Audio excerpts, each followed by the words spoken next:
आपको घुटनों का दर्द है और आपके डॉक्टर ने बोला है कि भाई आपकी हड्डियां घिस रही हैं, बोन टू बोन, ऊपर वाली और हड्डी और नीचे वाली हड्डी दोनों एक दूसरे के साथ टकरा रही है, इसकी वजह से आपको दर्द है। सो आपको शायद कभी ठीक ना हो और शायद आपको घुटना रिप्लेसमेंट भी करवाना पड़ेगा। सो ऐसा क्या कर सकते हैं कि भाई दर्द भी चला जाए और ये बोन टू बोन हड्डी घिसना बंद हो जाए। सो उसके लिए आपको फिजियोथेरेपी एक्सरसाइज करनी पड़ेगी।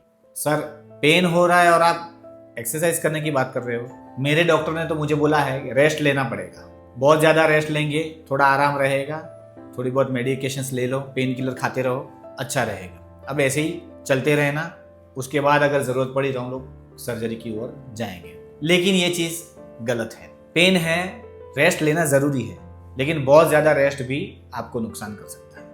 घुटनों के ऊपर वजन आ रहा है, उसको हटाना है, उसको ऑफलोड करना है। कंटिन्यूस जो लोड आ रहा है वो अगर आते ही जाएगा तो हड्डियाँ घिसती ही जाएगी। तो आपको जो क्वाड्रिसेप मसल है, जो घुटनों के दर्द में ज़्यादातर अफेक्टेड होता है, टाइट होता है, उसको लूज रखना है।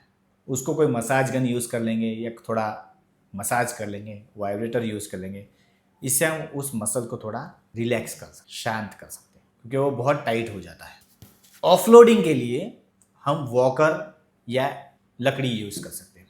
बिना वॉकर या लकड़ी के हम चलते जाएंगे ना तो लोड कम नहीं होने वाला है।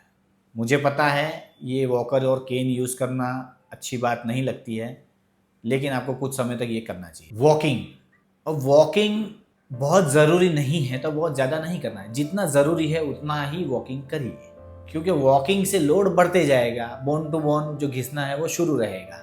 कई लोगों को ऐसा लगता है कि वॉकिंग करेंगे तो हड्डियों का घिसना बंद हो जाएगा, नहीं, उससे बढ़ने वाला है। तो वॉकिंग को हो सके उतना कम रखें। हमारी लाइफ में हम लोग ज़्यादातर बैठे रहते हैं और ये बैठने की वजह से हमारे जो ग्लूटियल मसल होते हैं, जो ज़्यादातर हमारे घुटनों को सपोर्ट करते हैं, घुटनों का लोड मैनेज करते हैं, वो वीक रहते हैं। इसी वजह से क्वाड्रिसेप्स मसल्स ज़्यादा काम करने लगता है, इसी वजह से हमें घुटनों का दर्द होता है। तो एक ग्लूटियल मसल को एक्सरसाइज देना बहुत ज़रूरी है। उसके लिए आप ग्लूटियल आइसोमेट्रिक्स कर सकते हो, ग्लूटियल ब्रिजेस कर सकते हो। फ्रीक्वेंट ब्रेक्स सिटिंग में लेना ज़रूरी है।